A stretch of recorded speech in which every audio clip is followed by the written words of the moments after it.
Now, Gabby Logan is here because she wants to break the taboo around ageing.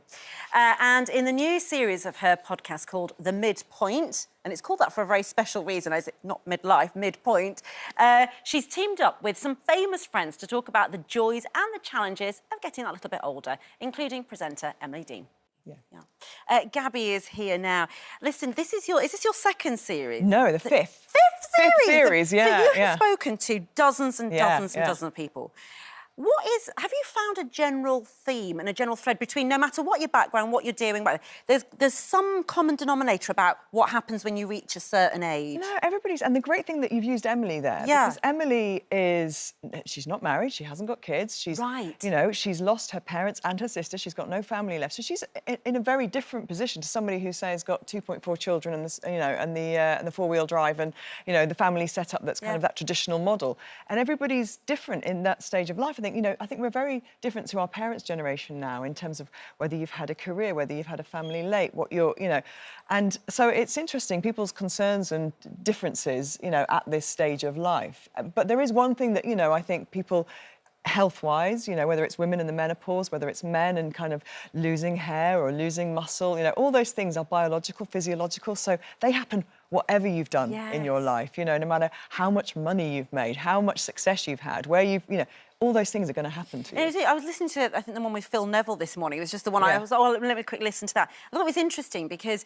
as you've made a really big point, and lots of people are talking about the menopause, lots of, Carol Vorderman, Davina, lots of women in your position who've got Louise Minchin, there are a lot of women now who are talking about it. I think one of the special things that you want to do, and I think the Phil Neville one was an interesting one, is about men who have sisters, wives, because they are affected by what happens to the women they love. Yeah. But they often know even less than the women, and the women often we don't know very much about it ourselves. It's crazy. So it's important. It's really interesting what you're doing there. A conversation that, and I always ask my male guests about that, because do they know much that's going on with their wives, sisters, mums, whoever it is in their life? And Phil's brilliant because he was, of course, the Lionesses, the England football team manager. So he had to understand more about women than he ever had before. He's got a twin sister as well, who's a pretty successful sportsman herself. Yeah. So he was very interesting on that and kind of has so much appreciation for what women go through in, physically in their lives anyway. He was dealing with young athletes' menstrual cycles and things like that. Right. So, I think those kinds of conversations are so much more open now than they ever were. And it's just so much better to demystify those things. That's what we try and do on the podcast. And does your husband... you talked a little bit about perimenopause, haven't you? Did you find those conversations with Kenny easy? Yeah, he's really open and wants to know everything, and kind of he's got this kind of phrase, he'd rather kind of nip something in the bud before it's even a bud. So he doesn't want to kind of like, be kept to the dark about anything. So to the point where if I bring a new product home and, they say, can I use this? What's it doing for you?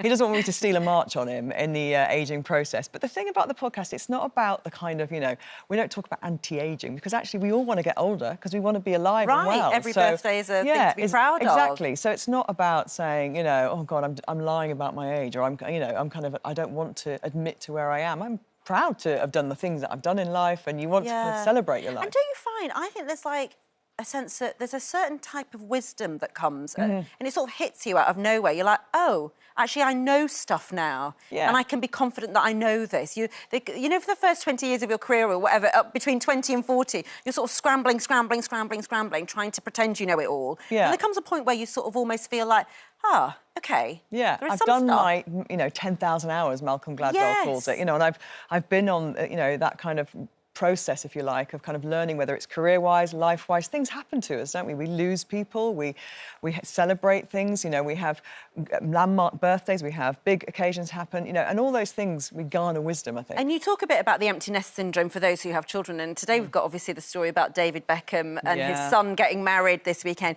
You approached David Beckham, didn't you? Yeah, I approached his brave in a way. Manager. Well, I'd worked with him quite a lot in the past, and I thought I'd love to get them both on together, David and Victoria. Right. My dream is to have a couple like that on, actually. And I kind of, the conversation was going back and forth, and then they didn't have time for it.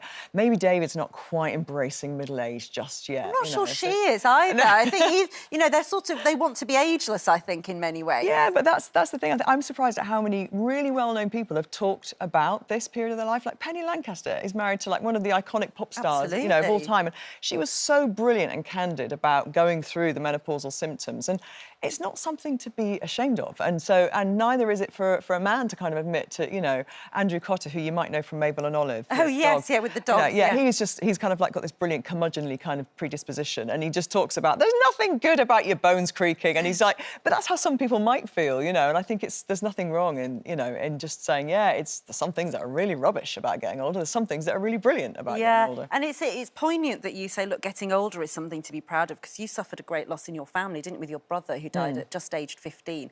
And I wonder whether, you know, you can never, ever get over something like that in a family. As you talk about midlife and your children reach 15 and beyond, presumably you think about him a lot, do you, in those moments? And you also know that, you know, kind of you see as a family gets older, not just my family, the wider family, you know, and people having their own children or grandchildren, you know, within the kind of family setup. And, of course, you kind of wonder what that person would be doing and where they'd be. And, you know, he played football. Would he have gone into management? Would I be talking to him? Would I be interviewing him? You know, and so I think that's probably a common thing for people who lose, you know, somebody at a very young age. Yeah, and it hits you almost more as you get older, I think, sometimes loss early on. Yeah, it's very young.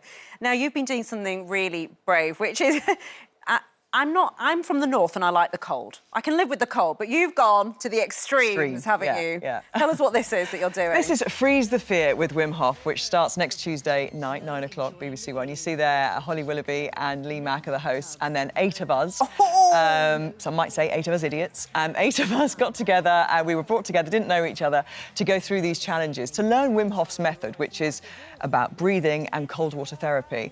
But, of course, this being a television show, they threw in some things we weren't quite expecting. So, yeah. Where was this filmed? It was filmed in northern Italy. Oh, wow. It was beautiful. It was incredible.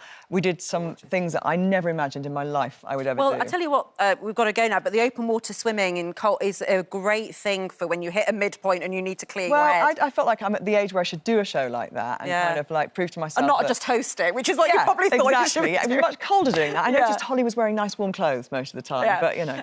Gabby, so Mid.Point, the new season is available now. It is. Thank you very much. Thank you so much for coming on. It's lovely to see you. Don't forget, you can watch full episodes of Lorraine on the ITV Hub and all the best clips, compilations and playlists right here on our channel.